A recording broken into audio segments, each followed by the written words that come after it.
Welcome back to Capitol Review. I'm Haley Mylon in for Mark Hall. This weekend, in the wake of the January midair collision over the Potomac River that killed 67 people, the fight over Washington's skies is colliding with Washington politics. The Senate will vote on the year-end defense authorization bill, and a provision in it would expand military helicopter access around the nation's capital, the same DCA airspace where an Army Black Hawk helicopter collided with a passenger jet. The NTSB, victims' families, and a growing bipartisan coalition in the Senate warned that it rolls back safety measures adopted after the collision over the Potomac. But supporters insist it is essential for military readiness. Joining us to parse this out is aviation attorney Jim Brauchle. Jim, welcome to Capitol Review. Thank you so much for being here. Now, this busy airspace along the Potomac River is monitored by an already strained DCA control tower. Are you surprised by this provision?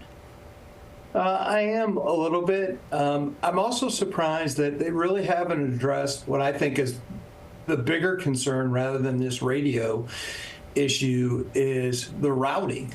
I remember when this accident first happened and when we saw this routing where you have helicopter traffic crossing over commercial traffic on a short final, it was really surprising to me that you would put aircraft in that short of airspace.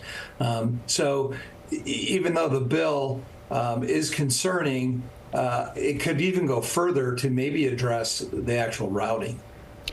And how much leeway do you have in creating different routes or rerouting these helicopters? I understand it's tight geography here. Commercial airline pilots often kind of complain a little bit about flying in and out of DCA. It's tough to manage. So can other routes be established? I'm sure they could.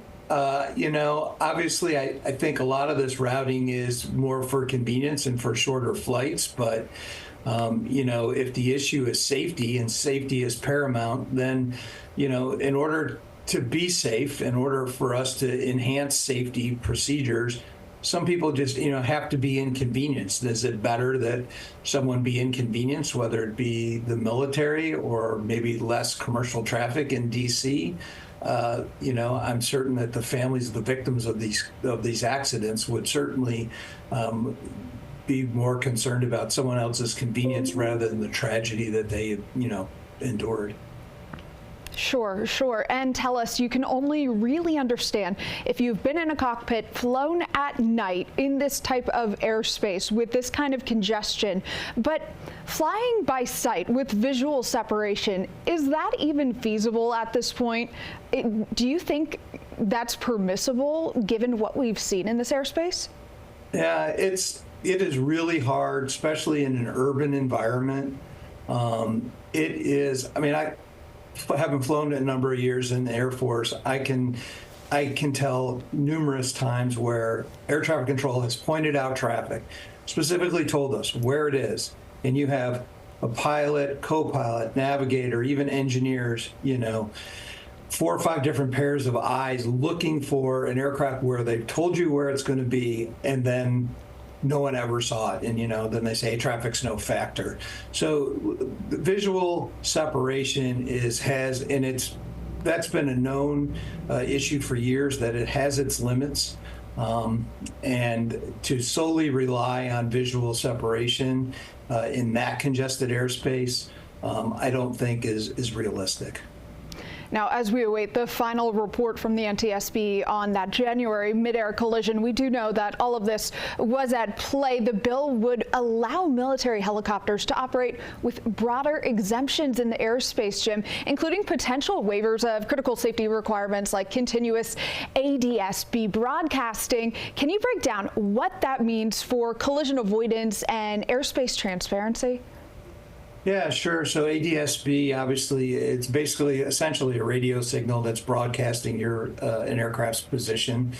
And a lot of that just depends on also what's receiving it and how that can be identified to know exactly where that aircraft is. And I understand from the military side of it that obviously for different missions and things like that, you don't want to broadcast where you are. But in that type of airspace where you're interacting with commercial aircraft, any equipment, anything that can provide additional information or conflict avoidance really should be used. All right, Jim Brauchle, thank you so much for joining us as we await to see if any changes are made to that provision ahead of the Senate's vote. Thanks so much. Thank you for having me.